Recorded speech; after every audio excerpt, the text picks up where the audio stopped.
que veio antes do Big Bang? Nada, cara. Nada, porque o Big dentro do modelo, dentro da teoria do Big Bang, o Big Bang é o início de tudo, inclusive do tempo. Então não existia nada, não tem nada antes do Big Bang. Dentro que desligou, o universo ficou desligado, era das trevas, que a gente chama. De repente. Desligado quer dizer o quê? Não surgia estrela? Não tinha nada, não tinha estrela, não tinha nada. Aí as coisas começaram a se recombinar, a gente chama, era da reionização. Se você pega a imagem da teia cósmica e pega a imagem dos neurônios, você vai ver que é bem parecido. Procura aí, Gianzão. Teia cósmica e neurônios. Você vai ver.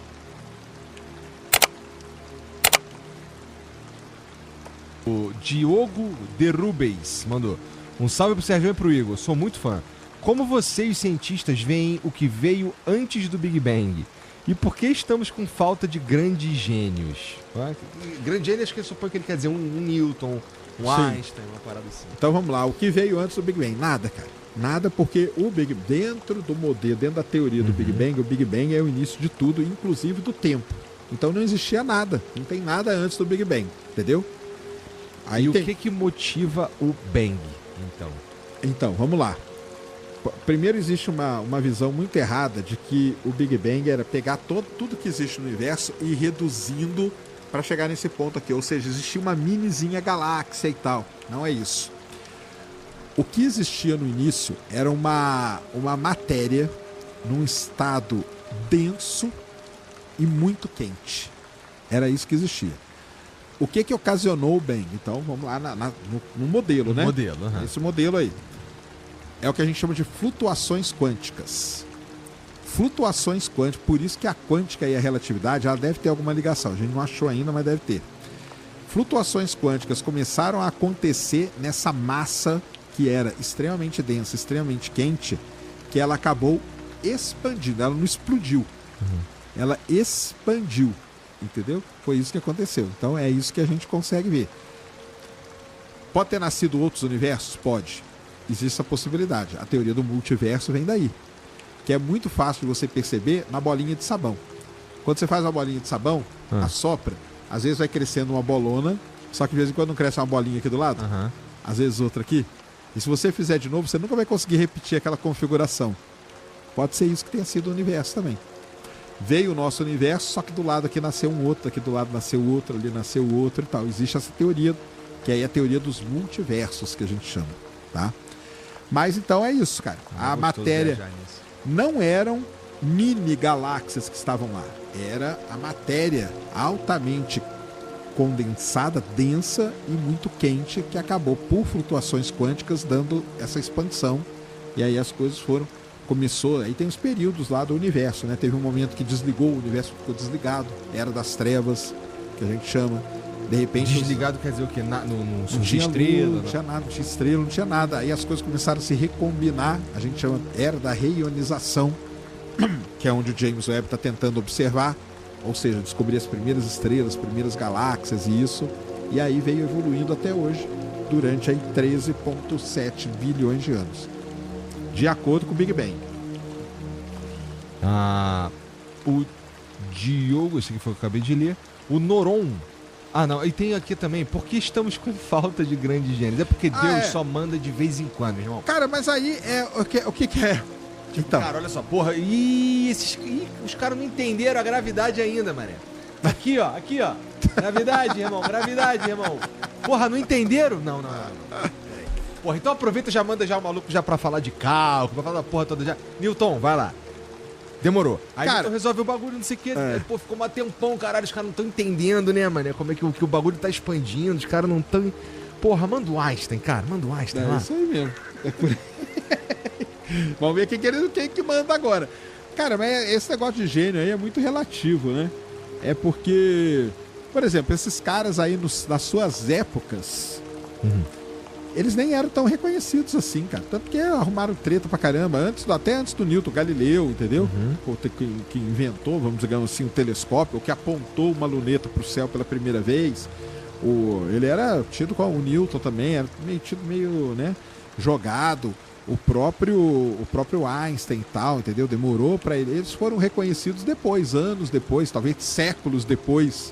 Aí eles foram ser reconhecidos. Pode ser um cara, por exemplo, hoje... Será que os caras da IA não seriam esses caras? Os caras iniciais da IA, os caras lá na década de 60, 70, eles eram jogados, cara, no lixo da universidade. Deram um porão pros caras, pra eles trabalharem, entendeu? Todos esses caras, Mecão, todos esses caras top hoje, que trabalham nos altos cargos da Google, Microsoft, Meta e tal, esses caras foram tratados como lixo, cara. Lixo, escória da humanidade. Aí onde que estão? Caralho. É assim, mano. Será que esses caras aí não seriam os novos gênios? Nós estamos vivendo esse momento. A gente não sabe daqui 40, 50 anos, alguém pode olhar e falar, cara, olha o que esses caras aqui fizeram que nós estamos usando hoje. Pode ser. Essa percepção de genialidade muda também, né? Verdade. Então... O Cláudio Ramos mandou. É falado que o espaço interfere no tempo. O contrário não pode ser verdade? A concepção de que o tempo é constante... Calma aí. A concepção de que o tempo é constante, ele não para. Ele escreveu aqui do jeito estranho. Não tem alguma coisa a ver com a matéria escura ou a energia escura? Um abraço. Bom, basicamente, o espaço interfere no tempo, o contrário não pode ser verdade? Não, o contrário é verdade, cara. É aquilo lá, é o tal do espaço-tempo. Não existe uma coisa sem a outra. Elas estão interligadas, lá como disse o Einstein, lá na teoria da relatividade dele. As coisas estão interligadas. O espaço e o tempo você não consegue distinguir, tanto que é tudo relativo e tudo mais, né? O que a gente fala, né? Por exemplo, a Terra gira 27 mil km por hora. Isso é rápido ou devagar? Depende. Depende de várias coisas, entendeu? Então, depende do tamanho, depende com relação a quê e tudo mais. Nós estamos aqui parados em movimento, depende. Então, essas coisas do tal do tudo é relativo, ela é verdade e aplica nisso aí também, no negócio do espaço e do tempo estarem coisas que são conjuntas, são juntas, não tem como se tirar um do outro, entendeu? Agora, a matéria escura e a energia escura está relacionada com isso. Cara, a matéria escura é o seguinte, ela está relacionada com alguma coisa com a gravidade, tá? Porque o efeito que a gente vê nela é um efeito parecido com o efeito da gravidade. É como se fosse uma cola invisível. Sabe aquela cola que você compra na escola? Tem a cola branca, mas tem aquela cola invisível. Isso seria a matéria escura. Por exemplo, as galáxias estão girando. Por que as estrelas não saem voando por aí? Porque tem a matéria escura que segura elas. Entendeu? Então a matéria escura seria essa cola invisível que tem por aí. Ela tem um efeito muito parecido com o da gravidade, que é de segurar as coisas. Por outro lado, a gente tem a energia escura, que a gente não sabe o que é, mas ela tem um efeito contrário ao da gravidade, que é de acelerar as coisas, expulsar mais. E o pior, quanto mais distante, mais rápido. Entendeu? Então, essa que é a relação dessas coisas aí. O que é exatamente, a gente não sabe. O que quer dizer a gente não sabe? A gente não sabe aonde que elas se originam. A gente não sabe se tem uma partícula, porque muita gente fala que a matéria escura pode ter uma partícula. O graviton, por exemplo, esse nomezinho graviton, seria a partícula da gravidade. Será que ele existe ou não? A gente não sabe. Tem inúmeros experimentos no mundo para tentar detectar o graviton. Entendeu? Se a gente detecta o graviton, a gente resolve vários problemas. Por exemplo, a teoria da unificação. Entendi. Porque a gente junta a quântica, que é partícula, com a relatividade, que é a gravidade. Aí juntou as duas coisas, entendeu? Se eu perguntar para um cientista como você, Sérgio, o que é gravidade? A resposta é complexa ou ela é simples? Cara, o que é gravidade? De acordo com a teoria da relatividade, gravidade é a deformação do espaço-tempo. Quanto maior a massa colocada nesse tecido, maior a deformação. Isso é a gravidade. Entendeu? É isso. Gravidade é isso. Entendi. Se tiver não é complexo, não. Uma partículazinha. Ó, o Francisco Jorge Jesus Andrade, caralho. Salve, Sergião. Sou seu fã daqui do Piauí. Em teoria, quais seriam os desafios de uma civilização alienígena num planeta orbitando o buraco negro, além da distorção temporal? Seria possível captar a radiação dele para uso de energia? Então, falando isso aí, né? Tem essa isso. ideia aí da esfera de Dyson em buraco negro. E, na verdade, não seria desafio. Para aquela civilização ali que está orbitando o buraco negro, não seria desafio nenhum viver naquilo ali. Porque se a gente nasceu ao redor de um buraco negro e o tempo passa diferente pra gente, ele passa daquele jeito pra gente. É diferente pro resto, entendeu? Então, assim, pra nós não ia ter diferença nenhuma. Entendeu? Pra gente não ia ter diferença. Porque eles já nasceram ali, entendeu? O problema é a gente sair daqui e morar lá. Aí é problemático. Porque a gente tá acostumado com essa vida aqui. Se a gente vai morar num planeta de Miller, por exemplo, que o tempo passa naqueles cliques lá da musiquinha, aí é uma outra parada. Entendeu? O Black Swords mandou. E a teoria de que o universo é um ser vivo? A massa quente do Big Bang seria um óvulo e o espermatozoide impulsionou a explosão. As galáxias seriam as células se aglomerando e formando tecidos e as estrelas mitocôndrias. Caralho, que viagem. Cara, é uma... Eu sou o que? Eu sou uma bactéria dentro. Assim... É que nem isso, nem não sou isso. Porra nenhuma, eu sou um nada. cíliozinho de merda, não sei o que eu sou. Nada. Cara, isso aí, vamos lá, são interpretações aí. Tem gente que fala, tem gente que pega, por exemplo, a imagem de um universo, o universo, numa grande escala, ele parece uma esponja, tá? Ele é igualzinho uma esponja, beleza? Se você der um pequeno zoom ali e fizer uma imagem do universo, tem muita gente que faz essa comparação, se vocês procurarem na internet agora vocês vão ver. Chamada teia cósmica. Teia cósmica é o universo na grande escala. Nos nós da teia estão os aglomerados de galáxia e tem os filamentos que ligam um aglomerado ao outro. É igualzinho uma teia e é legal pra caramba que a gente já visualizou filamentos da teia cósmica. Isso é um negócio sensacional. É? Já. Com pulsares muito distantes e tal. Meio... Imagina que tem uma teia de aranha aqui. Você não tá vendo, mas quando você põe a luz num determinado ângulo, ela não aparece. Exatamente isso aconteceu no universo. Nossa, a gente já viu. Isso é um negócio muito foda. Se você pega a imagem da teia cósmica e pega a imagem dos neurônios, você vai ver que é bem parecido. Procura aí, Geozão. Teia cósmica e neurônios. Você vai ver que é muito parecido. Muita gente pega essa imagem, cara, e faz uma viagem de uma interpretação nisso, que é... O pessoal não fala que o universo seria um ser vivo, mas fala que o universo seria um cérebro. Olha lá. Aquilo ali é a teia cósmica do universo. Aquilo ali é a célula do cérebro. Olha aí. E aí? Entendi. Parece pra cacete. Parece demais, né? Estamos dentro do corpo de Deus. Aí, ó. Estamos dentro do cérebro de Deus. Olha aí, que doideira. Ó, teia cósmica e neurônios. E neurônios. Então, existe... E isso aí gera essas interpretações, cara. E tá legal pra caramba. Pode interpretar à vontade, né? E parece demais, cara. Parece demais mesmo. Um pouco fui eu, mandou aqui, ó. Será que o James Webb já tá vendo a nuca do universo? Cara, o James Webb é a maior ferramenta que a gente já fez, sem sombra de dúvida. A galáxia mais distante que ele já observou é uma galáxia que está a 290 milhões de anos após o Big Bang. Isso é espetacular, cara. A ideia... Nossa, meu irmão. É bem no começo. É bem no começo. É bem no começo. É espetacular o que ele está fazendo. O recorde anterior era do Hubble, 300 e poucos milhões de anos. Que também tá legal. E ele bateu o recorde de 290. E tudo indica que ele vai bater mais o recorde. A ideia é que o James Webb consiga ver 200 milhões de anos após o Big Bang. Que é esse período que a gente chama de reionização. Então ele vai descobrir as primeiras estrelas e as primeiras galáxias.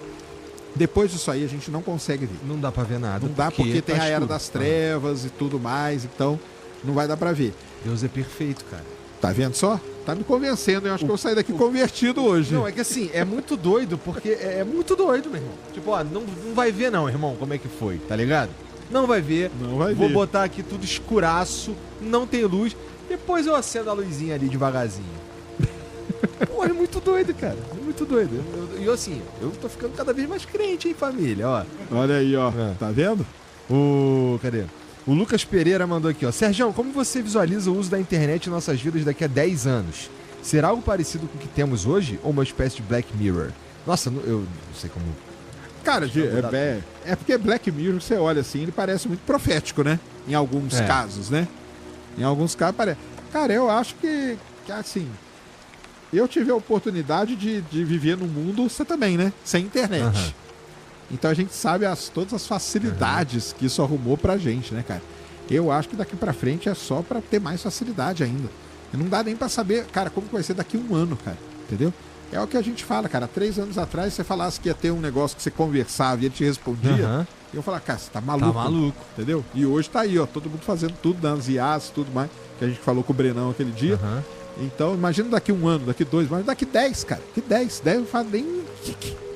Tem alguma ideia? As coisas mudam completamente. Não dá, cara. 10 anos é muito tempo. Como a gente tava falando naquele dia com o Brenão, de quando saiu o primeiro lá, a primeira parte, o primeiro chat GPT público pra galera brincar, né? Tem 3 anos, né? 3 anos, Porra, em 3 anos a gente já tá onde a gente tá, cara. Imagina 10, cara. É uma... 10 pra frente? Pô, não dá pra imaginar. Olha, ontem, né, postaram aí um negócio que tá causando uma polêmica, que mostraram os robôs, né? Fizeram um estudo que deram para robôs autônomos, tá? Não é robô controlado por médico, não. Para fazer cirurgia. E eles foram 10% melhor que o ser humano fazendo cirurgia. Será que daqui a pouco não vai ter robô só fazendo cirurgia? Você vai chegar num hospital e vai ser tudo atendido por robô? Nossa, os médicos vão ficar muito putos. Ele já tava puto com os fisioterapeutas uns anos atrás, pô. Imagina. Puto com o robô, né? Aí, isso é uma discussão, cara, que pode... Porque, vamos lá, o ser humano, ele tem o cansaço. É. Então, pô, marquei cirurgia 5 da manhã, o cara tem que acordar, ir lá e tal. Erra. Óbvio que na maioria das vezes não dá tudo certo, vai tudo bem, ainda bem, tá tudo tranquilo. Mas o ser humano está suscetível ao erro. Tem o cansaço, às vezes o cara tá puto, às vezes o cara tá não sei o quê e tal, tá com problema. Aquilo lá vai refletir. O robô não tem papo, né? O robô não tem isso, o robô não fica triste, o robô não fica bravo, o robô não fica nada. Ele só faz o que tem que fazer. Ele só faz o que tem que fazer. E o legal desse negócio aí é que não... Porque robô guiado por médico já tem. Aqueles braços e tal. Agora isso aí não, eram robôs autônomos fazendo cirurgia. Tu toparia? Cara, é foda, né? Porque eu sempre gosto de fazer aquela frase people like people. Tem até música disso, Mas né? daqui a 5 anos eu toparia. Amarradão, mano. É, né? Hoje talvez eu Ficaria meio assim, né? e tal. Meio... Mas daqui a 5 anos eu ia amarradão, cara. Desculpa aí os médicos, cirurgiões e tudo mais. Mas é tudo isso que você falou, cara. Se você tiver que replantar seu cabelo daqui 5 anos e tiver um jeito de um robô fazer, você vai? Topa? Talvez sim, cara. Eu acho que sim, na verdade. Isso depois dele já ter colocado em várias outras pessoas, tá? E dado certo. Né? Tirado do lugar certo e colocado no lugar certo, né? Isso, tem que acertar isso aí, porra. Senão fica complicado. Então, mas o que ele era? Ele é atemporal, imaterial, não espacial. Esta é a definição do Deus. Então, se nós... Mas ele era o quê? Uma força? Uma energia? Um ser? O quê? A tendência, pelo que sabemos, é que essa causa é pessoal. Por quê? Porque então ele era uma pessoa. Ele era um ser. Era um ser. De energia. É uma mente. Uma mente. De matéria? Não, imaterial. Essa é uma mente sem matéria. Aí que eu não consigo, entendeu? É porque o senhor está colocando a premissa nas conclusões. Não está saindo da visão de mundo materialista. A pressuposição da investigação já é a de que não existe nada fora da matéria. Então, isso é colocar as premissas já nas conclusões. Mas existe coisa fora da matéria? Existe. Isso, o Deus... Aí é que eu já não... Não, mas o Deus... Assim, a gente pode não crer, mas o que as evidências indicam é que essa causa é não material, não espacial, atemporal. E, por exemplo, se ela... Mas qual que é uma evidência, por exemplo, de existir coisas fora da matéria? O próprio Big Bang. Porque a evidência que não há é que houve algo material criando a matéria. Se a matéria já existia antes de ser criada, ela não foi criada. Se a ciência diz que a matéria veio a existir com o Big Bang, isso é uma evidência de que se o universo veio a existir, que essa causa não pode ser material. Essa é uma evidência. Mas aí ela é o quê? E há muitas coisas fora da matéria, por exemplo, as leis da lógica, o método científico, a objetividade moral. Não, mas o método científico não tem... Eu tô falando assim, fora da matéria. Por exemplo, aqui a gente tem a matéria, né? Matéria é isso aqui. Isso. Existe alguma coisa fora da matéria, eu falo? Existe. Deus é um exemplo. O Deus cristão é definido como algo imaterial. Essa é a definição. Mas aí ele é o quê? Uma energia? É uma força? Mente. Não é energia. É uma mente. Mas como uma mente? Pelo que sabemos do Big Bang. É isso que eu estou lhe dizendo. Não, mas aí na sua visão, porque na minha visão, o Big Bang foi simplesmente flutuações quânticas que aconteceram na singularidade e aquilo ali gerou. Para mim não tem mente fora, não tem nada fora da matéria, nem nada. Não, mas pelo que eu estou entendendo, é que ele está dizendo assim, flutuação quântica. O que flutuava onde? Olha, porque a matéria, na verdade, é que a matéria ela existia, toda ela reunida numa singularidade. Por exemplo, o que é um buraco negro? Um buraco negro, ele engole uma estrela. Aquilo lá virou tudo uma singularidade. Então, tudo que o buraco negro engoliu, o buraco negro engole estrela, engole nuvem de poeira e gás, engole um monte de coisa. Ele engole matéria. O que ele faz com essa matéria? A matéria vai para uma singularidade. Então, ela está ali numa singularidade. Singularidade é um ponto, é uma região onde a densidade tende ao infinito. Num volume que tende a zero. Entendeu? Então, na visão do Big Bang, né? Toda a matéria estava reunida... condensada. Nesse ponto de volume tendendo a zero, densidade tendendo ao infinito, aonde começaram as flutuações quânticas. Então não é que não existia, entendeu? Só que estava tudo ali e começaram ali as flutuações quânticas a partir do ponto que começou a expansão. Tanto é assim que nós temos vários cientistas, né? Penzias, Wilson, ganharam até o Nobel, se não me engano, em 1963, questão de radiação de fundo, lá no laboratório Bell. Penzias e Wilson têm afirmações do tipo assim, tudo que sabemos hoje sobre cosmologia se baseia no que estava escrito nos livros de Moisés e em Salmos. Nós temos, por exemplo, um astrônomo chamado Robert Jastrow. Tem um livro muito bom dele chamado Deus e o Universo, né? God and the... O senhor conhece. Nesse livro ele diz uma coisa impressionante. Ele diz que a história da ciência, e ele não é cristão, viu? Ele é agnóstico. Ele diz que a história da ciência é a história, sabe de quê? Da ciência a todo custo, tentando superar a montanha da ignorância. Aí subia um pouquinho, escorregava. Subia um pouquinho, escorregava. Depois de séculos e séculos, quando ele chega ao topo para superar a montanha da ignorância, ele é saudado por um grupo de teólogos que estavam sentados ali há séculos. Em outras palavras, a história intelectual não é o que eu quero, o que eu acho, o que eu entendo, o que eu gostaria que fosse. A história intelectual humana demonstra uma rendição, só no caso do Big Bang. Tem muitos argumentos, sabe? Da moralidade, ontológico, e inúmeros outros argumentos. Mas só nesse caso específico que nós estamos conversando, a ciência demonstra que, na história intelectual, houve um momento em que aquele verbo bará passou a fazer parte do discurso científico. Jastrow diz, o discurso da sobrenaturalidade faz parte hoje da ciência. Porque nós não conseguimos dar conta da origem do universo sem levar em conta uma mente não inteligente. A gente consegue, sim. Não, assim, da origem. Sim. Da origem do universo, o que há antes. Não tem como. Aí é outra questão, né? É. Aí existe até a famosa, a última entrevista do Stephen Hawking antes dele morrer, foi até sobre isso aí, entendeu? O que existiu antes do Big Bang. E o livro novo dele, aliás, que é muito bom, aliás, aconselho todo mundo a ler, chama Origins of Time, entendeu? Que ele fala da origem do tempo. E aí ele vem com todas essas coisas de física quântica, relatividade e tal, tentando unir essas duas coisas. Quem sabe será que não é a união da relatividade com a quântica que possa explicar isso? Entendeu? A gente ainda não chegou nesse ponto. Mas será que quando a gente, se um dia, e se é que existe essa união, será que isso não explicaria como que você deu todo esse início aí do universo? Mas então tem toda essa questão. Eu só chamo a atenção, assim, gostaria de trazer, chamar a atenção para o nosso debate. Explicar um fenômeno não é dizer que não foi originado por Deus. Não, se um Deus, a não ser que Deus não tivesse organizado o mundo inteligentemente. Como Deus organizou o mundo inteligentemente, a pressuposição é que nós o expliquemos o fenômeno. Então, o fato de explicarmos o fenômeno não encontra contradição, não é contraditório à origem teísta, cristã do mundo. Então, isso é um... Eu sei que o senhor não pensa isso, mas tem muita gente que acha isso. Por eu explicar... Não, explicou, então acabou. Então não tem mais... A pressuposição cristã é que o mundo seja inteligível, porque a inteligibilidade do mundo pressupõe uma mente inteligente que organizou o mundo inteligentemente. Então, só deixar bastante claro que dizer, nós vamos explicar, não quer dizer que Deus não existe, pelo contrário. Embora eu seja ateu, uma coisa que eu não tem como me se negar é que a Bíblia foi escrita, né? Está ali, foi escrita. Então, e por seres humanos também. Agora, teoria de que Jesus Cristo é alienígena? Tem também. Tem várias, entendeu? Falam que Jesus Cristo, na verdade, era um impostor. Ele era um cara que ele leu as profecias e ele começou a fazer tudo igual às profecias, mesmo sabendo que ele ia morrer.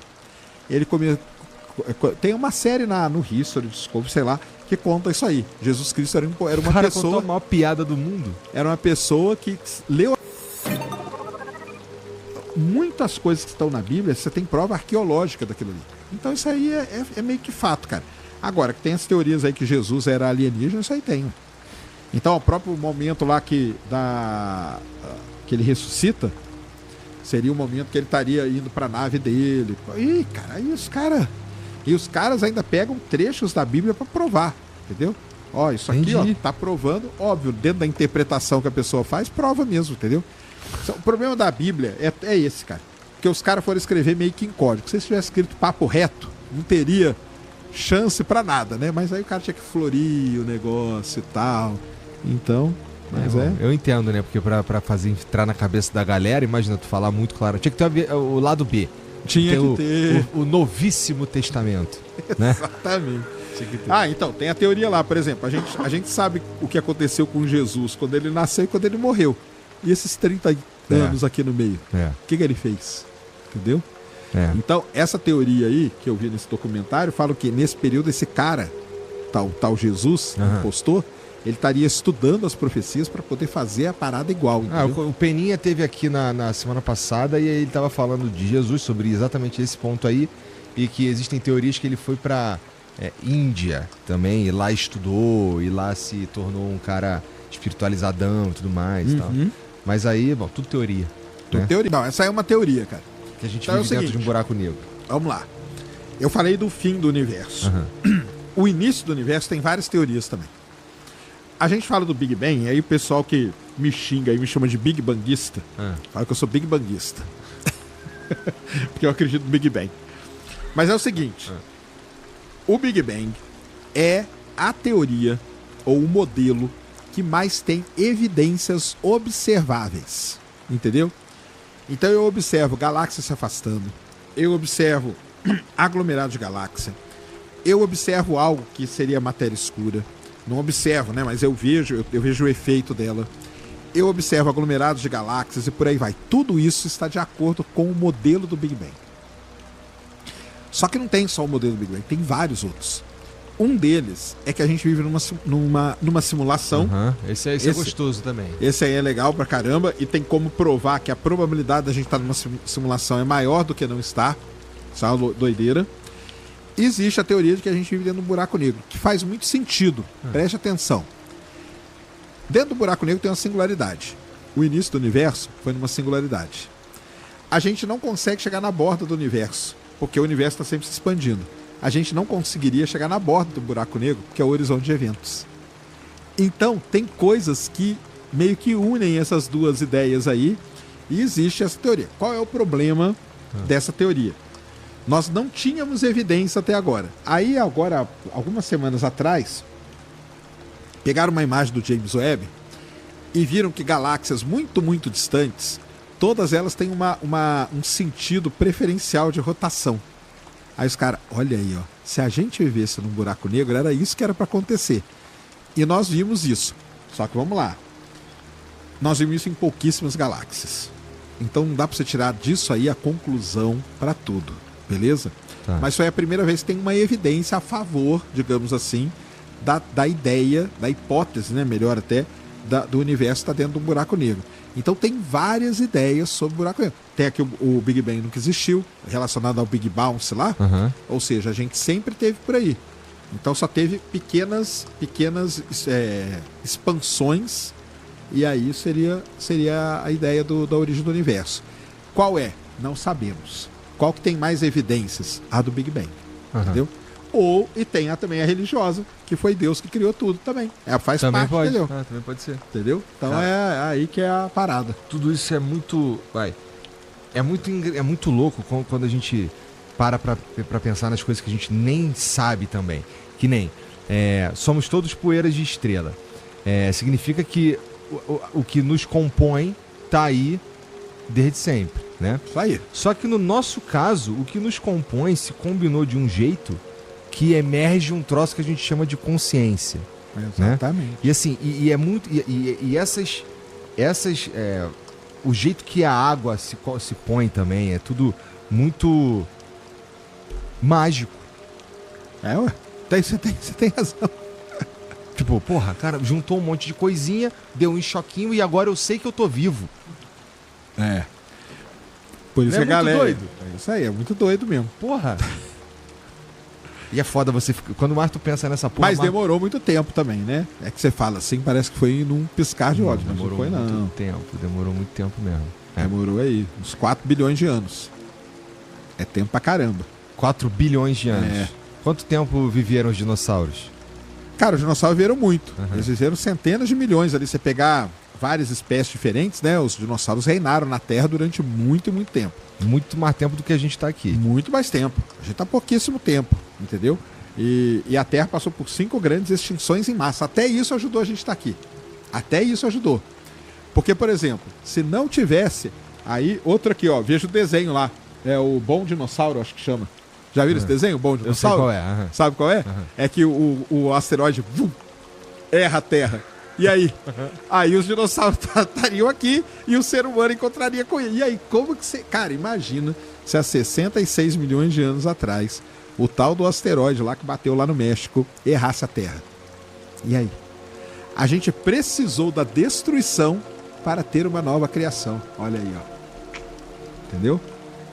É uma doideira. E a Terra já passou por 5 extinções em massa. Já teve extinção em massa muito pior, onde 95% da vida na Terra foi obliterada. Qual foi essa daí?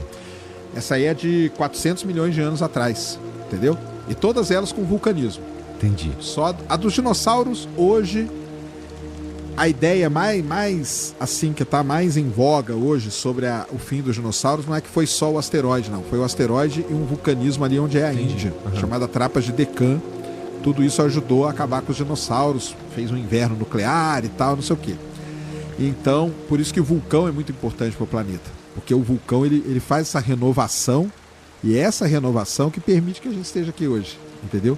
Então, se não fossem essas extinções em massa, a gente não estaria aqui hoje. Então ou como salve seria? extinções. Ou como seria viver com os dinossauros? Você andando na rua, vem um T-Rex, passa correndo aqui na rua agora. Ó que doideira. Bom, se a gente tivesse conseguido sobreviver aí e dado tempo pro nosso cérebro se desenvolver, a gente tava agora montado neles. Montado, né? Domando eles, né? Já pensou? Já pensou? Corrida de T-Rex? Caramba, ia ser legal. Tem um petzinho. Vamos lá. O Diogo Derrubes mandou. Um salve pro Sérgio e pro Igor. Sou muito fã. Como vocês, cientistas, veem o que veio antes do Big Bang? E por que estamos com falta de grandes gênios? Grande gênio, acho que supõe que ele quer dizer um Newton, um Einstein, uma parada assim. Então vamos lá. O que veio antes do Big Bang? Nada, cara. Nada, porque o Big dentro do modelo, dentro da teoria do Big Bang, o Big Bang é o início de tudo, inclusive do tempo. Então não existia nada. Não tem nada antes do Big Bang, entendeu? Aí e o que motiva o Bang, então? Então, vamos lá. Primeiro, existe uma visão muito errada de que o Big Bang era pegar tudo que existe no universo e ir reduzindo para chegar nesse ponto aqui. Ou seja, existia uma minizinha galáxia e tal. Não é isso. O que existia no início... Eu acho que essas teorias sobre Jesus ser alienígena ou coisa assim aparecem muito porque tem muita coisa na história que a gente realmente não sabe explicar direito. Aqueles anos da vida dele que não aparecem na Bíblia, por exemplo, deixam espaço para todo tipo de teoria. Mas para mim, muitas dessas ideias são mais interpretação e imaginação das pessoas do que prova de alguma coisa. Era uma matéria num estado denso e muito quente. Era isso que existia. O que ocasionou o Bang? Então, vamos lá no modelo, né? Modelo, Esse modelo aí. É o que a gente chama de flutuações quânticas. Flutuações quânticas, por isso que a quântica e a relatividade, ela deve ter alguma ligação. A gente não achou ainda, mas deve ter. Flutuações quânticas começaram a acontecer nessa massa que era extremamente densa, extremamente quente, que ela acabou expandindo. Ela não explodiu. Ela expandiu. Entendeu? Foi isso que aconteceu. Então é isso que a gente consegue ver. Pode ter nascido outros universos? Pode. Existe essa possibilidade. A teoria do multiverso vem daí. Que é muito fácil de você perceber na bolinha de sabão. Quando você faz uma bolinha de sabão, assopra, às vezes vai crescendo uma bolona, só que de vez em quando não cresce uma bolinha aqui do lado, às vezes outra aqui. E se você fizer de novo, você nunca vai conseguir repetir aquela configuração. Pode ser isso que tenha sido o universo também.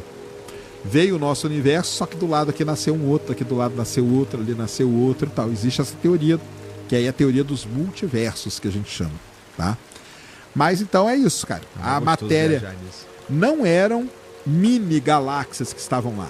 Era a matéria altamente condensada, densa e muito quente, que acabou por flutuações quânticas dando essa expansão. E aí as coisas começou, aí tem os períodos lá do universo, né? Teve um momento que desligou, o universo ficou desligado. E aí eu gostaria até de pontuar uma coisa sobre o Big Bang, que eu consigo imaginar algumas pessoas talvez fazendo essa pergunta nos comentários agora, que é em relação às recentes observações do James Webb. Provavelmente está recebendo muitos comentários assim também, né, Sérgio? É do começo do universo? Seria isso? Não? Surgiram muitos artigos recentemente falando que, o James Webb provou que o Big Bang está errado. E, na verdade, isso vem de um desentendimento de o que o Big Bang se propõe a explicar. E inclusive, a gente está fazendo um vídeo no Ciência Todo Dia sobre isso, que vai sair nas próximas semanas. E, basicamente, o problema todo surgiu por causa do seguinte. O James Webb enxerga o mais longe que a gente já pôde ver com o telescópio. Principalmente porque a região dele de captura é no infravermelho. Então, a gente consegue ver as galáxias mais distantes e os primeiros fótons, praticamente, que surgiram no universo. E, com isso, a gente viu galáxias que parecem ser muito maiores do que a gente esperava que elas pudessem ser. Então, isso parece colocar em xeque a teoria do Big Bang, porque, como assim? As galáxias eram assim grandes se elas tiveram só pouquíssimos milhões de anos para se formar? Isso não deveria ser possível. Mas, na verdade, isso não é um problema com o modelo do Big Bang, porque o modelo do Big Bang, a gente já sabia que era um problema aberto à formação de galáxias. Não é algo novo que o James Webb deu pra gente. Então, por isso que essas notícias que geralmente falam que o James Webb provou que o Big Bang está errado, na verdade, não são assim boas notícias, sabe? Não é bem isso. Porque os cientistas já sabiam, a comunidade astronômica já sabia que a gente tinha que descobrir muito mais coisas sobre como as galáxias se formam, tinha muito mais perguntas ainda para serem respondidas. Então, por conta disso, acho que gerou esse burburinho na mídia, mas é sempre a mídia fazendo o papel dela, né? Então... Ainda mais quando fala disso, né?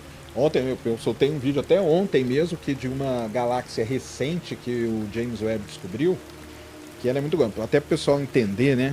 Uma parte um pouco técnica, que é o seguinte: por que a formação de galáxia ela está muito ligada ao modelo do Big Bang? Porque para a galáxia se formar, elas se formam num lugar do universo que a gente chama halo de matéria escura. Então, o que é um halo de matéria escura? Isso de acordo com o modelo do Big Bang, tá? O que é o halo de matéria escura? É como se fosse um poço gravitacional onde a matéria normal, que a gente chama bariônica dentro da astronomia, começa a se acumular. Então esse poço gravitacional começa a acumular muito gás, até que se transforma numa galáxia.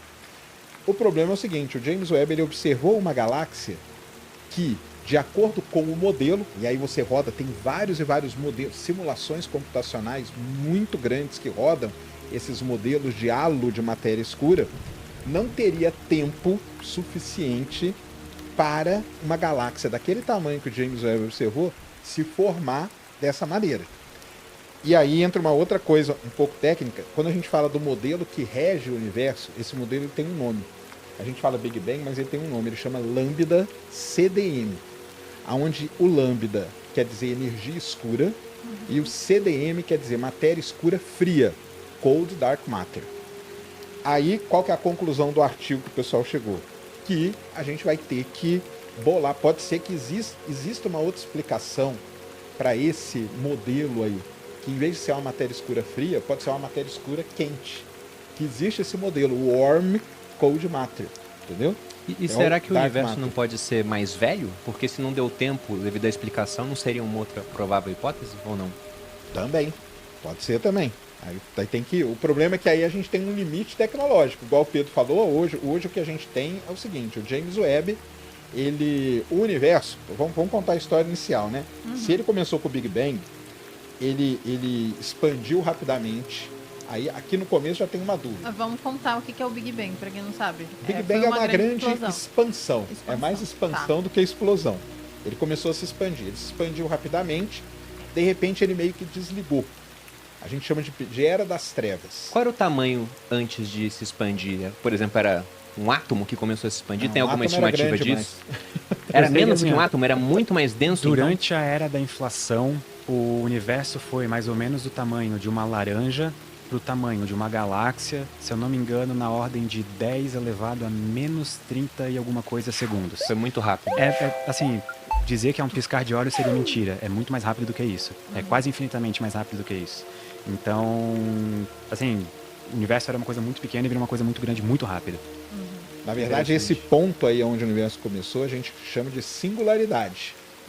Que é uma região, né? É matematicamente definido, né?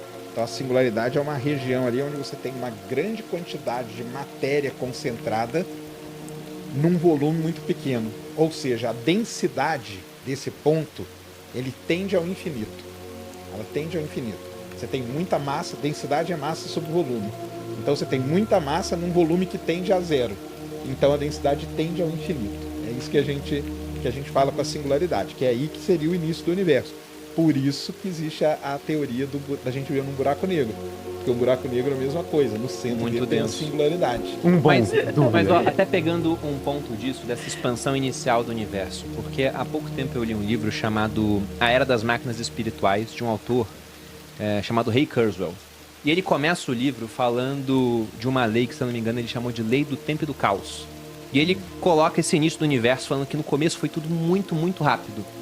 E a conclusão dessa lei é que quanto maior o caos, maior o tempo para as coisas acontecerem. Então ele fala que no começo, como o universo era um ponto microscópico muito denso, você tinha pouco caos, porque estava tudo muito, muito concentrado. Então as coisas aconteciam de maneira muito rápida.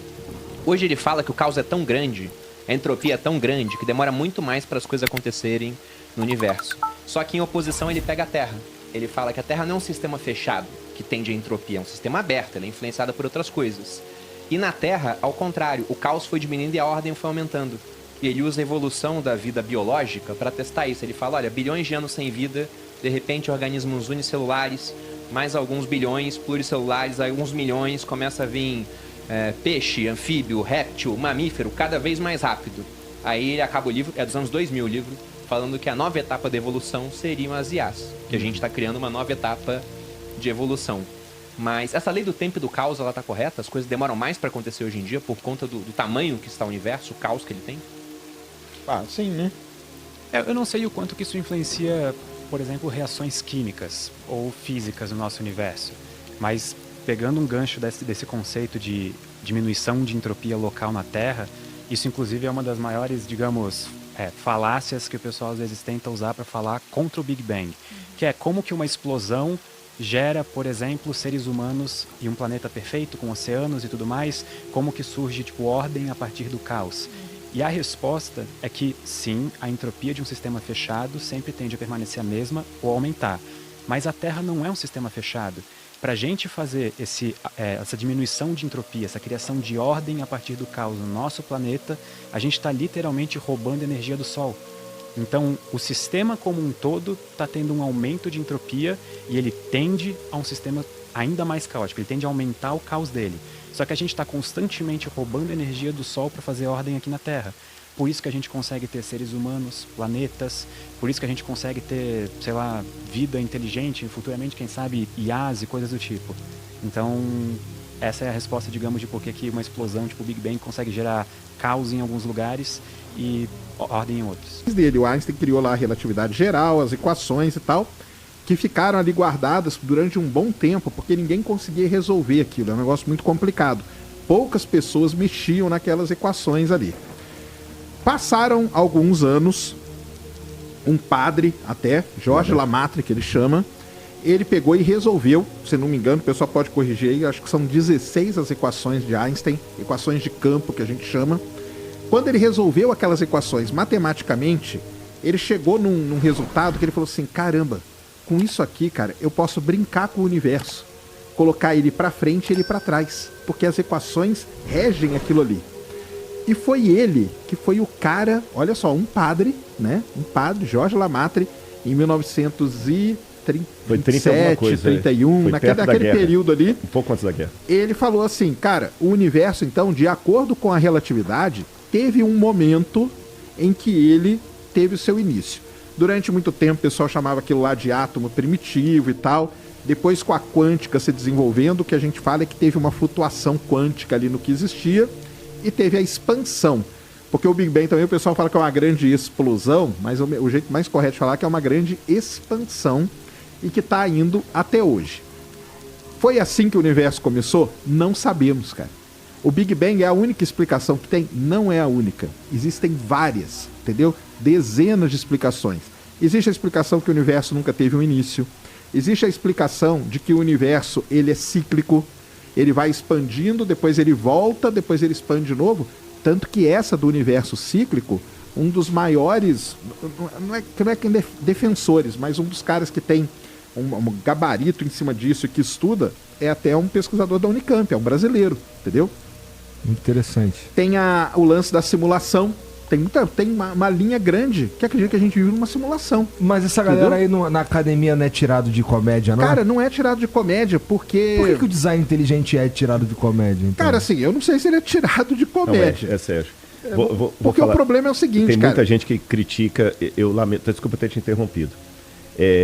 Essa educação que o Sérgio, não estou aqui jogando confete, mas essa educação que o Sérgio usa para discordar não é própria de todo mundo. Ah, não, mas isso aí Você tá sim, entendendo? isso aí com certeza. E existe muita paulada. Dou um exemplo claro. Eu sei com as minhas próprias coisas, cara. Eu tomo paulada todo Exatamente. dia. Assim, mas na academia Sérgio, existe uma certa... Na academia, eu tomo paulada na academia todo dia. Na academia, Por exemplo, se eu disser assim, eu não acredito no Big Bang. Tu é burro. Qualquer razão? Não. Se eu falar isso, beleza, porque como ele falou, há outros modelos. Mas se eu falar, eu não creio no Big Bang, como o Marcos falou, e você é design inteligente, eu não sei como é que eu nome daria, né? O criacionista, aí a galera vem assim, é um idiota, é um estúpido, esse cara não sabe nada de ciência, porque ele está negando o que a ciência falou. Aí, quer dizer, o Big Bang deixa de ser, para atacar um criacionista, um crente, um religioso, o Big Bang deixa de ser um modelo dentre outros para ser a única e exclusiva voz científica que só um imbecil discorda daquilo. E passa-se uma ideia, que para mim esse argumento do espantalho, que eu estou negando aquilo ou por má fé ou porque eu não entendi. Aí, peraí, mas tem outros modelos além desses. Então, desculpa ter interrompido, mas só esse ponto aqui. Quando você discorda de um dos modelos e você é religioso, é como se você discordasse de toda a religião, de toda a ciência. Entendi. Mas é porque existem esses outros modelos todos, cara. Todos. O pessoal da simulação, você fala, eles são. Cara, não são. Por exemplo, existe hoje uma linha grande de pesquisadores que diz que o universo está dentro de um buraco negro. A gente vive dentro de um buraco negro, entendeu? E sabe o que é legal? Porque são modelos. E modelo, cara, ele é um negócio, eu brinco, falo isso quase todo dia, até no meu canal. Modelo é um cobertor curto. Você puxa para cobrir a cabeça, descobre o pé. Se você cobrir o pé, descobre a cabeça. O modelo, ele não te responde 100% das coisas, entendeu? Mas, o que acontece com a hipótese, é melhor até chamar de hipótese do Big Bang, né, que é uma hipótese da criação do universo. Por que ela é tão falada? Porque ela, cara, é que tem mais evidências, entendeu? Então, eu vou lá, pego o meu telescópio, olho para uma galáxia, ponho um prisma no meu telescópio lá em casa e eu vejo o espectro da galáxia, a luzinha dela vai decompor assim. Quando ela faz isso e eu comparo ela com um espectro padrão, eu vejo que o espectro dela está deslocado para o vermelho. Isso só acontece por quê? Porque aquilo lá está andando para frente, está afastando de mim. É o efeito Doppler da sirene da ambulância, que a gente vê isso toda hora, entendeu? Então eu consigo observar as coisas, algumas coisas, e elas concordam com o que foi teorizado. Porque isso é uma coisa muito importante, tá, galera? Multiverso. E a teoria do multiverso? Beleza, cara. Teoricamente, ou seja, matematicamente, tá tudo ali. Agora, cadê a parte observacional? A gente não tem. O Prêmio Nobel de Física do ano passado foi sobre o entrelaçamento quântico, que é você jogar um feixe de luz aqui, ó, da mesma lanterna, na hora que bater aqui vai dividir. Se eu medir essa partícula de cá, esse fóton, eu vou saber tudo o que está acontecendo com esse sem eu medir. Cara, o Einstein foi contra isso, todo mundo, cara, meio mundo foi contra isso. Mas teoricamente estava lá. O que o cara fez o ano passado? Ele fez um experimento. Ganhou o Prêmio Nobel, cara. Porque agora a gente tem a teoria e temos a observação. Fechou. Então, o Big Bang, o que é o lance dele? Ele é, dentre esses modelos, o que mais tem evidências observacionais que deve ter sido realmente daquele jeito. Mas foi? Não sabemos, cara. E se liga, Sérgio. Que eu interrompi, aquela hora ele ia explicar a questão do James Webb. Eu queria ouvir. Então, eu quero voltar no... não de um buraco negro, Sérgio? Cara, vamos lá então. O negócio do nascimento do universo, né, é uma coisa que tem várias teorias para explicar. A teoria que mais tem evidências científicas é a tal teoria do Big Bang, tá? É a radiação cósmica de fundo, galáxias, expansão, elementos químicos e tudo mais. Mas não é só essa. Existem outras, algumas. Por exemplo, a que a gente vive numa simulação, é uma teoria que o cara está querendo comprovar esse ano aí. A teoria que o universo nunca teve um nascimento, nenhuma morte, o Big Bounce, que é do Roger Penrose, o universo cíclico, que a gente chama. Penrose. É um universo cíclico e tal. E uma de todas essas teorias aí, uma delas é que, na verdade, a gente está dentro de um buraco negro. Faz sentido? Faz todo sentido. Por quê? O universo nasceu de uma singularidade. O centro do buraco negro é uma singularidade. A gente não consegue chegar no fim do universo, porque se a gente está chegando perto do universo, no fim, na borda, ele expande. O que seria o horizonte de eventos. Num buraco negro a gente não consegue sair porque tem um horizonte de eventos, a gente não consegue escapar daquilo ali. Então faz todo sentido. Aí o que acontece? O James Webb fez uma imagem que mostrou lá 270 galáxias, boa parte delas girando para o mesmo lado. E aí o pessoal analisando lá e falou assim, olha só que legal. De acordo com a ideia do universo ser um buraco negro, teria que acontecer isso girando, papapá, do mesmo jeito que o James Webb viu. Então, se tem uma pista de que poderia ser isso. Só que é dito aí, vamos falar lá, é dito em todos os artigos sobre isso, cara. Beleza, pode ser até um indício, pode até começar uma pesquisa aí e tal. Só que o que você vai ter que fazer agora? Ir atrás de muito mais resultado, porque foram 270 galáxias só. Então você tem que ir atrás de milhões, tem que ter uma base estatística muito grande. Essa 270 acho que deu 60% para um lado, 40% para o outro, entendeu? Entendi. Ainda tem mais para um lado, que é o que eles mostram que seria um buraco negro, mas não é tanto a mais. Então teria que expandir essa pesquisa. Mas então não sabemos ainda, cara. Se a gente tiver um buraco negro for uma simulação também, cara, não vai fazer diferença nenhuma na nossa vida. Se isso aqui for uma simulação, que diferença faz? Mas você, individualmente, assim, você acha qual teoria é mais... Cara, não, eu acho que a do Big Bang é que tem mais evidência, né? Pra você, essa aí serve bem, né? Serve bem, serve bem. Ela tá de acordo com toda a teoria da relatividade. As outras tem que fazer uma manobra ali, matemática. Aquela imagem que o Elon Musk tá usando no Grok...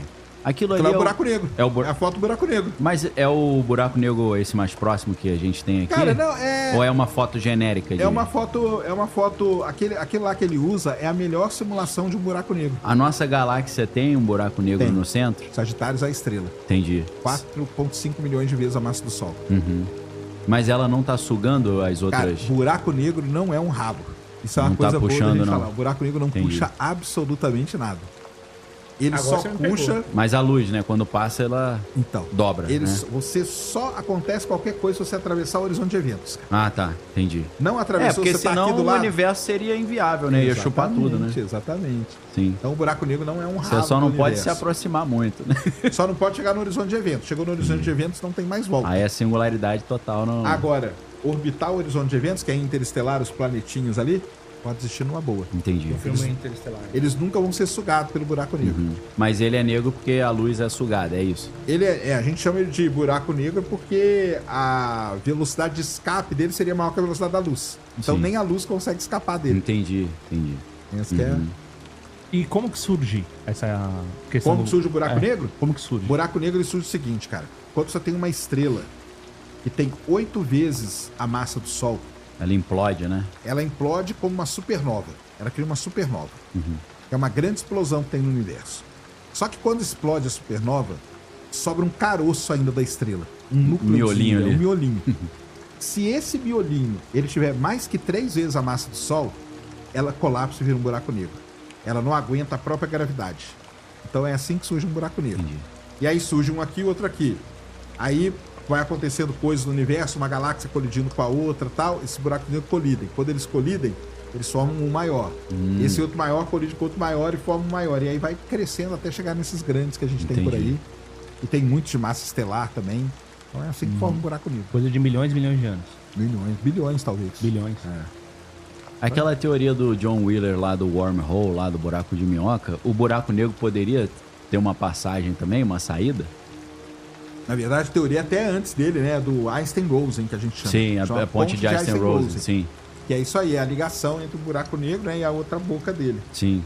Isso aí é aquele negócio que a gente fala. Teoricamente, tá tudo bonitinho. Nas equações funciona, né? Agora a gente tem que descobrir. Entendi. E aí a gente não descobriu ainda. Pode ser que a gente descubra, então... Mas faz todo sentido. Entendi. Teoricamente, tá perfeito. Em tese, né? Essa tá bonitinho. E o negócio da teoria das cordas pra pensar nas dimensões agora já tá meio caindo, né? Galera já... Cara, então, qual que é o problema? O grande problema de uma teoria. Quando você propõe uma teoria e vão passando os anos, você não consegue ter uma comprovação experimental dela. Sim. o pessoal começa a desconfiar muito daquela teoria. A teoria das cotas, ela foi, na verdade, um arcabouço que foi criado para tentar explicar a teoria de tudo, que é a teoria da unificação. Sim. A gente quer unificar a quântica com a relatividade. Sim, ou as coisas grandes com as coisas pequenininhas. A gente não consegue. Não dá. Não bate, né? Não bate. Qual que é a grande chance disso aí? Quando você olha as duas coisas, é para bater. Sim. Porque é muito parecido. As equações de um lado e do outro são muito parecidas. Aquilo ali é para bater. Sim. Só que você não consegue achar um elo Sim, entendi. O que link. liga essas duas coisas. E aí tentaram várias coisas e tal, até que falou, nós vamos criar uma nova teoria. Aí criaram a teoria de cordas. Sim. A teoria das cordas, ela foi um arcabouço teórico criado para tentar ligar a quântica com a relatividade. Sim, entendi. Aí uma partícula não é mais uma coisa pontual. Ela começa a ser uma corda, como se fosse uma cordinha. Um filamento de energia, né? Isso. E aí quando você toca aquilo ali, bate naquilo ali, a vibração dela gera um tipo de átomo ou outro, né? Isso, e dá para você acessar essas dimensões e coisa e tal. E aí quando você equaciona tudo isso, um monte de coisa sai eliminando um lado do outro e tal, vira uma loucura. Os caras começam com 29 dimensões, chegam a 11 hoje, eu acho que as melhores equações estão. E tem pontos ali que poderiam ligar a quântica com a... resolver esse problema. Com a relatividade. Então, só que é uma teoria que foi proposta e até agora não teve nada experimental. E aí ela começa a perder força. Isso é meio normal nas teorias. O Einstein propõe a relatividade em 1915, e em 1919 tem o eclipse que comprova. Então, ganha força, né? Ganha força pra caramba. E depois foi passando em vários testes e comprovando. E foi aqui no Brasil esse eclipse? Foi Sobral, aqui, né? Sobral no Ceará. E foi passando por vários e vários testes sendo comprovado. Entendi. Certo? Agora, tem teorias que não passam, entendeu? Aí, a cordas, o pessoal tenta de todas as maneiras, lá no LHC, e olhando coisa e tal. Aí, cara, é uma teoria que já vai ter, sei lá, talvez 20 anos ou mais. Aí ela vai perdendo força, cara. Enfim, é assim que acontece. Pode ser que agora... Eu acho muito legal a teoria de cordas. Eu leio muito um autor que é o Brian Greene, um dos caras que mais entende de teoria de cordas. Tem 4 livros sensacionais. Os maiores divulgadores, né? Grande divulgador científico também. Só que, então, hoje a discussão que tem no mundo aí da física é essa: a teoria de cordas morreu ou não? O pessoal tá aí se batendo. Sim. Aí tem congresso aí que a galera falta sair do tapa. Entendeu? Sai uma briga boa, né? Sai briga boa. Ah, ela tá morrendo ou não? É isso, cara. Uma teoria, é bom que ela tenha alguma coisa experimental. Sim. Ou, não dela inteira, ou pelo menos de alguma parte dela. Entendeu? Que surja alguma coisa experimental. Tem uma proposta do... ia falar Harvey Weinstein. Harvey Weinstein não, que é o maluquinho que tá preso lá, que era o abusador, né? É o Eric Weinstein. Ele fez doutorado em Harvard, né? Mas ele diz que ele foi excluído da patotinha da teoria das cordas, porque ele era contra, né? Então esse negócio que a gente falou da ciência também ter os seus grupinhos, né? É só patota. Ele é cheio de amargura com esses caras. Pô, os caras me expulsaram da universidade só porque eu não concordava. Ele acha que a galera da teoria das cordas, principalmente o Eric Witten e o pai dele, que é o Lewis Witten, e o Bryce DeWitt e a Cecily DeWitt, na verdade, a teoria das cordas, por tratar da gravitação quântica, eles, na verdade, eles estavam desenvolvendo a teoria das cordas para poder desenvolver as aeronaves exóticas lá da Lockheed Martin Skunk Works. Pode ser. É tipo assim, tem uma aplicação, mas eu não posso falar porque o projeto porque tá secreto. Entendeu? Mas aí a pesquisa seria só uma fachada para aplicação na engenharia da aviação. Mas aí é um negócio que é o seguinte, cara. É aquilo lá que eu falei de cientista, cara. Entendeu? Os caras estão se matando lá, cara. Se tivesse qualquer coisa, talvez eles não mostrassem o tudo. Mas ia sair alguma coisinha, alguma né? coisa ia sair, cara. Sim. Alguma coisa ia sair. Sim. Mas os caras, eles veem a aplicação militar na teoria das cordas muito, muito forte. Porque eles dizem que, às vezes, muitos desses físicos de alto nível no mundo trabalham secretamente no meio militar. E o trabalho dele, às vezes, acadêmico, é um disfarce pro trabalho militar. Pode ser. Aí o cara, esse trabalho não vai sair nada, não? Ele, não, ano que vem, mas na verdade tá saindo um monte de coisa ali atrás, né? Mas pode rola ser. Rola essa suspeita, né? Essa parada aí tem mesmo. Com certeza. E aí, Júnior? O pessoal tem o seguinte. A gente comentou, quem viu a live uns 6 meses atrás, lá em novembro, né? A gente fez um episódio com o Sergião e com o Daniel, que a gente tava falando sobre o conflito Rússia, né, e Ucrânia. E a gente falou que, no caso, mais você falou, né, que a provável solução do problema seria a Rússia ficar com o território que já conquistou e ter uma zona franca ali, digamos assim, não militar, né? Corredor, Desmilitarizada. E liberar o Oriente Médio dos Estados Unidos. Isso. Como que uma das partes já chegou nesse acordo, né? Que é justamente o fator da... A Síria, o Putin falou, o Bashar al-Assad, foi bom, tchau. Aí o Assad, tchau nada, eu vou contigo, saiu fora da Síria. Aí vieram os mercenários e dominaram tudo. Os russos falaram, não vou poder te ajudar mais não. Aí a conspiração é que eles combinaram com o Putin, ó, a gente vai deixar você ficar com o Donbass ali, né, o Luhansk e Donetsk, que você tanto quer, mas eu vou fazer um serviço lá no Oriente Médio, você não me atrapalha não, por gentileza. Ah, tá bom. Então dizem que é isso, né? Agora você vê que eles estão arrepiando lá em Gaza, o Trump tá falando que vai botar resort e tal, e ninguém tá falando nada. Se fosse em outra época, já tá uma comoção internacional dos países árabes e tal. Dizem que os países árabes não estão esperneando porque só ali o Iêmen que tá jogando bomba, o Irã ainda, né? Mas não estão esperneando porque eles sabem que a Rússia falou, ó, não vou apoiar vocês mais nisso não, agora eu tô fora. Dizem, né? A gente não tem muitas provas disso não. E o Trump falou que ia resolver o problema da guerra na Ucrânia parando de mandar dinheiro. Já tá nesse nível, né? Porque o que acontece? Ele falou, vou parar de mandar dinheiro pra OTAN. Aí a OTAN falou, pessoal, Estados Unidos não vai ajudar mais não, agora somos nós. Então, vamos nos organizar aí. Aí eles já estão desesperados, a União Europeia começou a mandar um aviso para todo mundo se preparar para 72 horas de conflito, sem poder sair de casa, né? Caramba. Chegou um comunicado já para todo mundo. E eles estão cobrando, todo mundo vai ter que botar mais dinheiro porque os Estados Unidos não estão ajudando mais não.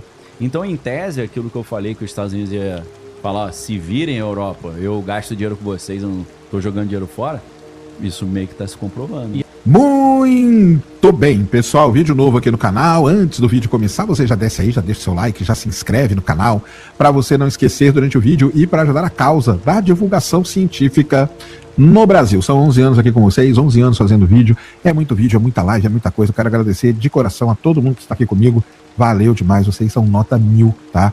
Muito obrigado por tudo. O intuito aqui sempre divulgar ciência, divulgar astronomia, astrofísica, astronáutica, exploração espacial, toda essa temática aí que a gente gosta muito. Então não tenho nem palavras, né, aí coroando, né, para quem não sabe, a nossa live de retorno dos astronautas foi a segunda maior do planeta Terra. Nós só perdemos em número de pessoas simultâneas para a própria NASA. Até dos canais aqui americanos nós ganhamos. Então tudo isso aí é graças a todos vocês. Então muito obrigado de coração. E que venham mais 11 aí. Eu escrevi um texto no Insta, né, falando, né, que tem muitos momentos que a gente quer desistir de tudo, entendeu? Isso aqui não é...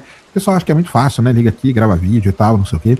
É muito solitário, não tem ninguém aqui atrás, entendeu? Tem um negócio branco aqui. Hoje não é uma parede, é a cozinha aqui da casa que eu tô, mas normalmente é uma parede branca, né? E muitas vezes quer desistir.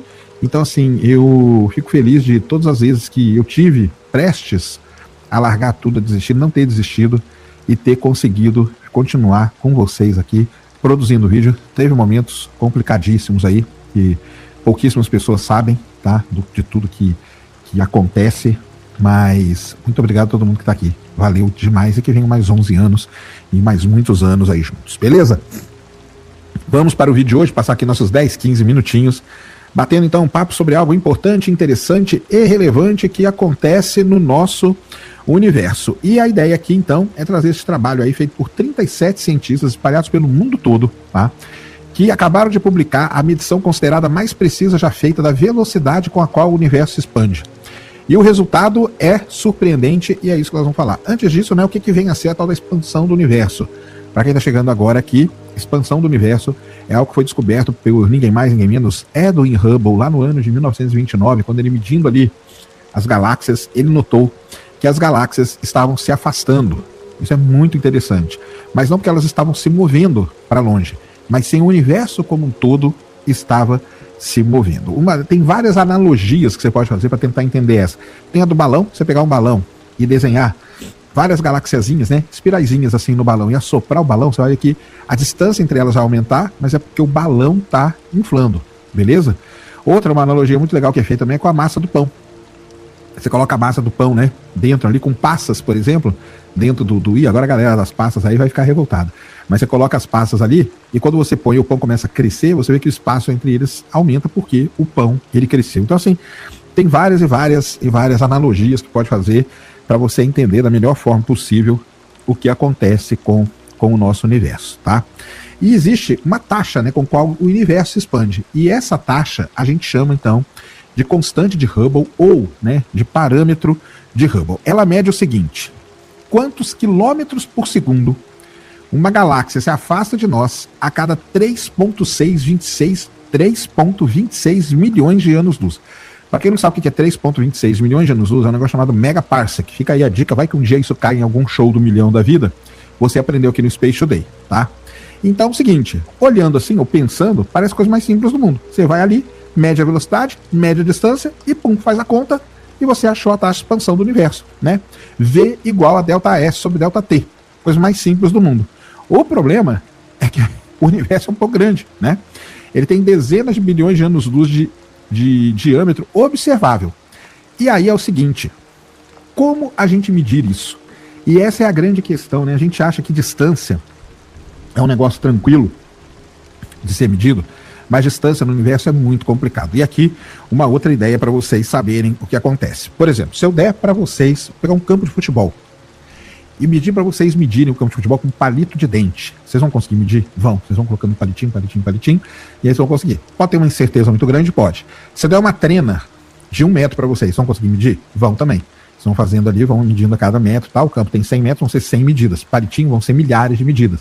Se eu te der um outro equipamento, por exemplo, um odômetro mede velocidade, né? Um nível, né? Aqueles níveis. Hoje você tem um nível a laser, tá? Então você consegue apertar de um lado e bater no outro e você consegue medir isso com maior, talvez, precisão. Então é isso, né? Como medir? O universo é muito mais complicado do que isso. Os astrônomos criaram um negócio chamado a escada cósmica, tá? Então, para fazer essa medida, né? Então, não tem como, né? Que régua que eu uso para medir o universo? Essa é a grande questão. Não tem régua? Então vamos lá. Vamos criar uma escada com os degrauzinhos ali. O primeiro degrau, vamos falar o seguinte, seria a parte que está mais perto de nós, por exemplo, né? Então você pega galáxias que estão perto da gente, que você consegue ter uma medida muito boa ali de distância e tal, e usa elas como marcador. Um segundo degrau nessa escada seria por exemplo, as estrelas cefeidas, tá? Então as cefeidas seriam... O que são estrelas cefeidas? São estrelas variáveis. As estrelas variáveis, elas têm um brilho muito bem calculado, muito bem marcado ali. Com esse brilho muito bem marcado, você mede muito bem a distância, então você marca ali, põe o segundo degrauzinho. Um terceiro degrauzinho nessa história toda são as estrelas gigantes vermelhas. As gigantes vermelhas também têm esse brilho muito bem marcado, você consegue colocar ali. Um outro degrau em tudo isso são as supernovas do tipo A. Uma supernova, quando ela explode numa galáxia, o brilho da supernova, para vocês terem uma ideia, ele excede o brilho da galáxia. Então é algo que você consegue ali detectar muito bem marcado o que está acontecendo. Você precisa ter um brilho muito bem marcado, porque com um brilho você mede distância, com distância mede tudo isso, beleza? Então, basicamente é isso que os astrônomos, eles começaram a fazer. O artigo é este aqui, tá? Foi publicado aqui na Astronomy and Astrophysics, e isso é o que eu estou falando para vocês. A escada cósmica seria essa figura aqui. Essa imagem aqui é a imagenzinha da escada cósmica. Então aqui você tem as coisas, né, que foram usadas para medir, tá vendo aqui, ó, cefeidas, tá vendo? Supernovas, tá vendo? Então, cada uma dessas coisas aqui você vai dando a medida de distância, que é o que os astrônomos pretendem usar. Esse trabalho aqui é um trabalho que foi, como falei, foi publicado agora. E estudos anteriores, eles já usavam essa escada. Essa escada aqui não é novidade dentro da astronomia. Mas aí é que está o lance. Cada um dependia de uma cadeia específica de métodos. Ou seja, que rota aqui, ó, nessa figura aqui mesmo. Que rota que eu fazia para sair desse ponto aqui até chegar ao H0. Então, cada coisinha dessa aqui, ó. Então, o azulzinho é um tipo de estudo, esse amarelinho é outro, esse vermelhinho é outro, esse verdinho é outro, esse laranja, roxo, pá, todos eles aqui são, então, estudos que vocês vão fazendo, são estudos que seguem rotas aqui diferentes. O que um time de 37 pesquisadores fez, do chamado H0DN, tá? Ele fez algo diferente. Em vez de usar, né, uma escada com um único caminho, eles construíram uma rede de distâncias. Olha só que legal, que é isso que está escrito aqui, ó, né, The Local Distance Network, tá vendo? Eles criaram uma rede de distâncias, uma teia interconectada com uma dúzia de métodos diferentes, cefeidas, gigantes vermelhas, supernovas, textura de galáxia, relação entre brilho de galáxia. Usaram dados do Hubble, do James Webb, resultados de observatórios espalhados pela América, pela Europa, pela Ásia, pela Austrália, ou seja, o mundo inteiro. e fizeram o que raramente se vê na ciência, que antes de olhar para o resultado, eles se reuniram em Berna, na Suíça, em março de 2025. 40 especialistas discutiram por dias quais métodos eram os maduros suficientes para compor a medição principal. Votaram de forma anônima, olha isso que legal, e só depois que eles foram olhar para o número que eles tinham calculado. Então foi isso que eles fizeram, e a metodologia aqui vai explicar exatamente isso que os pesquisadores fizeram, tá o nome, então tá aqui, ó, tudo que eles foram fazendo, tá vendo? Via Cefeida, via Miras, via tal, todos os métodos que eles foram usando, e tudo que eles foram, paralaxe, que é uma medida de distância também importante, foi usado aqui, e assim eles foram fazendo. Aqui tudo que eles fizeram, tá vendo? Ó, todas as medidas que foram feitas, os trabalhos referenciados aqui bonitinho, até os códigos aqui no GitHub, para quem quiser pegar, tem tudo aí, tá tudo aqui no trabalho deles. São 51 páginas de trabalho, ó, com tudo descritinho, bonitinho, ó. E aí vai. Fazendo todas as medidas, ó. Calcularam agora, ó, calculando a distância, ó, tá vendo? E aí eles foram fazendo todo o estudo. Este aqui é o quadro mais importante nessa parada toda aqui. Deixa eu tirar esse negócio aqui. Então vamos lá. Qual que é o grande problema da expansão do universo? É esse quadrinho que vocês estão vendo aqui.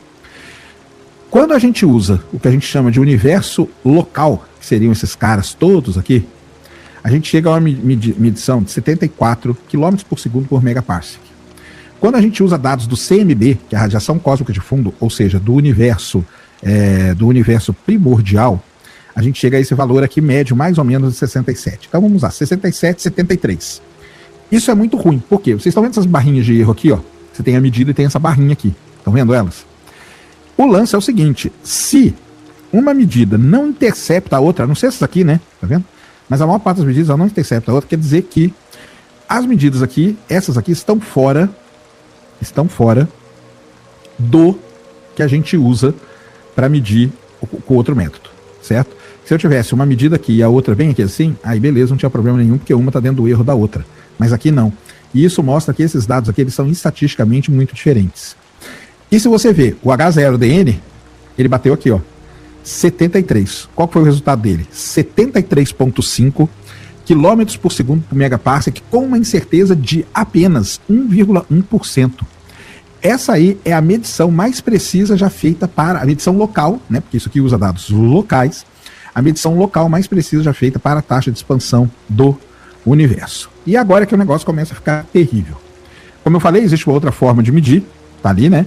Que é usando o universo primordial, que dá 67. Então você tem agora 67 contra 73. E o que a gente faz com isso? Por que continua tendo este erro? Não importa o que a gente faz, continua tendo este erro, né? Primeiro, né? Foi feita uma crítica durante anos, quando a gente usava só as variáveis cefeidas e o universo primordial, que o problema era com as cefeidas. Depois era um efeito o enviesamento das supernovas, a gente só media a supernova que interessava. Depois era um problema de metalicidade de estrelas e tudo mais. O problema é que, nesse estudo agora, tudo isso foi removido. Eles removeram as cefeidas da análise, o valor quase não mudou. Removeram as gigantes vermelhas da análise, o valor quase não mudou. Trocaram as supernovas por outros indicadores, né? O número se manteve, a incerteza cresceu, mas o centro, né, ficou ali em 73, alguma coisa.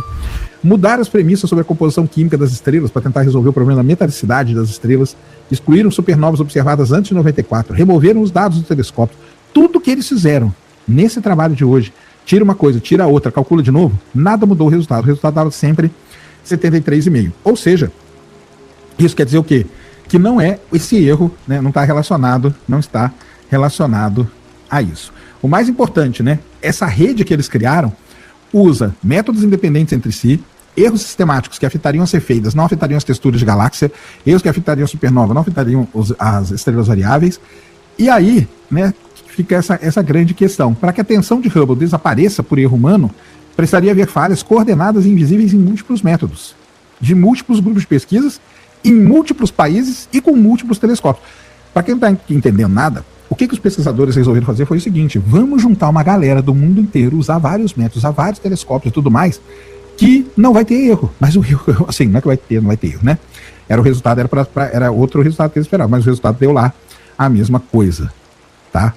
Então, o que está acontecendo com o nosso universo, pessoal? Então, nós estamos aí com algumas possibilidades. A primeira possibilidade é o seguinte: tem algo errado com o modelo padrão da cosmologia. Muita gente já fala disso, né? Para quem não sabe, o modelo que rege a cosmologia, chamado modelo Lambda CDM, é o melhor que a gente tem hoje. Ele descreve o universo com matéria comum, matéria escura e energia escura. Né? O CDM é Cold Dark Matter, o Lambda, energia escura. Ele explica a estrutura em larga escala do cosmos, a formação de galáxias e a radiação cósmica de fundo. Mas talvez falte coisa nele. Tá? O que pode ser? Energia escura, tá? Que atualmente trata como uma constante imutável, na verdade, mude por tempo. Né? Então, essas coisas aí, que muita gente afirma é isso, né? Que o universo ele pode ter expandido no começo do universo de um jeito e agora mudou. A energia escura, no momento, ajudou mais, depois ajudou menos, coisas desse tipo. Talvez a própria gravidade, chegaram a falar, ela pode agir de forma diferente em escalas cosmológicas, tá? Mas nenhuma dessas ainda foi aceita, mas nenhuma também foi descartada. Os caras estão estudando. A segunda possibilidade é uma física completamente nova rodando aí por trás, tá? Pode ser que exista algo que vá além deste modelo aí, que nós ainda não detectamos. Ou seja, uma outra forma de energia, ou um tipo de partícula, ou uma interação que o universo jovem experimentou, que ainda está ressoando por aí, a gente não sabe. Ou seja, o universo pode estar nos dizendo que a nossa física, né, ela ainda não conta a história completa do universo. Alguma coisa está acontecendo. Alguma coisa está acontecendo. Então, o lance aí da crise cosmológica, da tensão de Hubble, o pessoal gosta de falar também, né? É uma crise assim que tem feito coisas muito interessantes, porque ela tem ajudado a gente a melhorar os métodos. Ela tem feito isso que eu falei aqui nesse estudo para vocês, né? Ela juntou 37 pesquisadores no mundo todo. Isso é uma das coisas mais difíceis de fazer. É difícil juntar 3 na mesma universidade. Imagina 37 no mundo inteiro, tá? Aqui tá muito legal o que eles estavam contando, né? Antes de seguir aqui todos os métodos medindo tudo direitinho. Tira uma coisa, tira outra. Eles vão explicar tudo aqui nesse artigo, tá? Tudo que eles foram tirando, tudo como as medidas foram sendo feitas, só de apêndice. O que tem nesse trabalho aqui, ó? Quer aprender cosmologia? Um pouquinho de cosmologia, lê esse trabalho aqui. Esse trabalho aqui, com certeza, você já vai sair do zero aí na cosmologia, que é a disponibilidade dos dados e tudo mais. Então, a questão é essa, né? Embora seja uma crise, embora seja um negócio terrível, porque a gente não consegue explicar, né, o que está acontecendo com o universo, é uma coisa muito legal, porque a gente consegue, né, ir atrás, reunir cientistas do mundo inteiro, reunir dados do mundo inteiro, fazer todo esse trabalho maravilhoso aí que o pessoal tem feito, e uma hora, né, descobre essas coisas, né? Uma hora as coisas vão. O pessoal fala que é uma crise do sucesso. É isso que está acontecendo, tá? O universo está se expandindo mais rápido do que deveria, né? E a gente não sabe por quê. Se essa aqui é a melhor medida da expansão do universo, e ela dá mais rápido do que o universo lá no começo, no que a gente chama de universo primordial, o que está acontecendo para o universo expandir desta maneira? Não sabemos, e continuando. Outro dia eu fiz outro vídeo aqui sobre a crise cosmológica. Este é um outro vídeo sobre crise cosmológica e continuaremos fazendo vários e vários vídeos sobre crise cosmológica, porque, pelo visto, ela não vai ser resolvida tão cedo na nossa história. Ou seja, né? Ou talvez ela possa, vai que ela é resolvida aí também, a gente não tem nem ideia, né? Mas é isso. Muito bem, então, meus amigos. Esse era o vídeo que eu queria trazer aqui no canal para vocês agora. Espero que vocês tenham gostado. Se gostou, já sabe, aquele tapa no dedão, aquela voadora com tudo no peito do like. Isso ajuda pra caramba o vídeo, o canal a ganhar relevância. Nunca se esqueça do Pacotão YouTubístico. Compartilha, favorita, se inscreve no canal se você ainda não é inscrito. Deixa aí nos comentários o que você quiser saber. Estamos juntos diuturnamente na luta contra a má divulgação científica no Brasil e contra a anemia na divulgação da astronomia no nosso país.